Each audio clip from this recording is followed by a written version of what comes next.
terbuka, apa sih yang terjadi pada saat ini? Apakah memang, eee, terjadinya, adanya kematian yang pasti kita harus tahu bahwa di sini ada kematian ya, ada korban. Nah, korban ini yang kemudian harus dicari tahu, apakah memang dia meninggal karena kecelakaan lalu lintas yang sifatnya tunggal atau memang ada pembunuhan.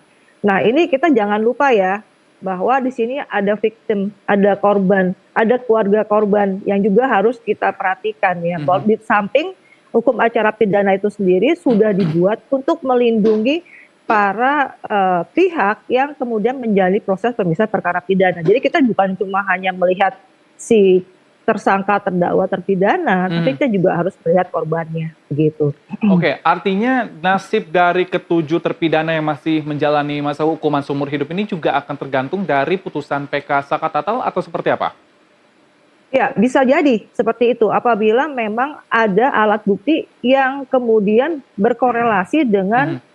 keterangan-keterangan sebelumnya, berkaitan dengan, misalnya dia juga hanya menjelaskan mengenai Sakatatal, Mhm. menjelaskan juga terkait dengan terpidana lainnya. Maka terpidana lainnya apabila mereka belum mengajukan PK, mereka bisa mengajukan PK dengan adanya alat bukti tersebut, karena dianggap, "Oh, ini novum," gitu, ini keadaan baru yang baru mereka ketahui pada saat misalnya memang diketahui dari diajukan kembali misalnya bahwa, akibat dari kematian itu adalah kecelakaan lalu lintas, sehingga mau tidak mau terpidana yang lain kan, eee, bi Ya. ingin bebas juga gitu Mhm. ya, karena, "Loh, saya bukan pembunuhnya," gitu, karena memang akibat dari kematian bukan karena pembunuhan, tapi karena kecelakaan.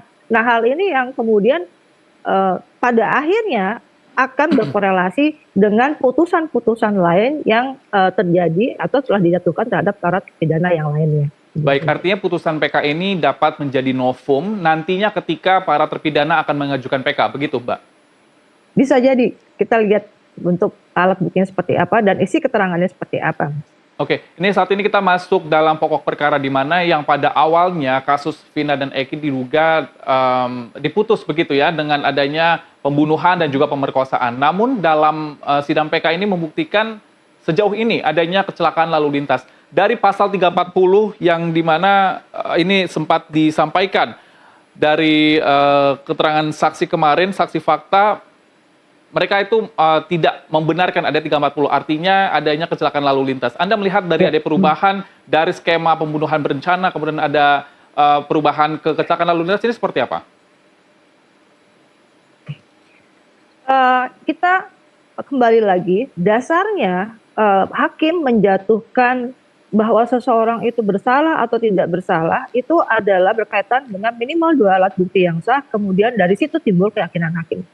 Nah, dari sini kita bisa lihat, apakah memang dari awal alat buktinya tidak sah yang diajukan atau alat buktinya kurang sehingga kemudian menimbulkan wrongful conviction atau keyakinan hakim yang salah. Dari sini yang bisa terkuak lebih lanjut, alat bukti mana sih sebenarnya yang benar-benar yang benar-benar ada, tapi kemudian mungkin disembunyikan atau mungkin memang pada saat itu belum keluar sehingga kemudian tidak Paket. diajukan. Nah, ini yang kemudian mempengaruhi keyakinan hakim saat ini. Apabila memang alat bukti yang baru itu Hotman memang, Paris. dianggap sebagai alat bukti sah dan dapat diajukan, di persidangan dianggap sebagai alat bukti yang sah, maka keyakinan hakim bisa berubah.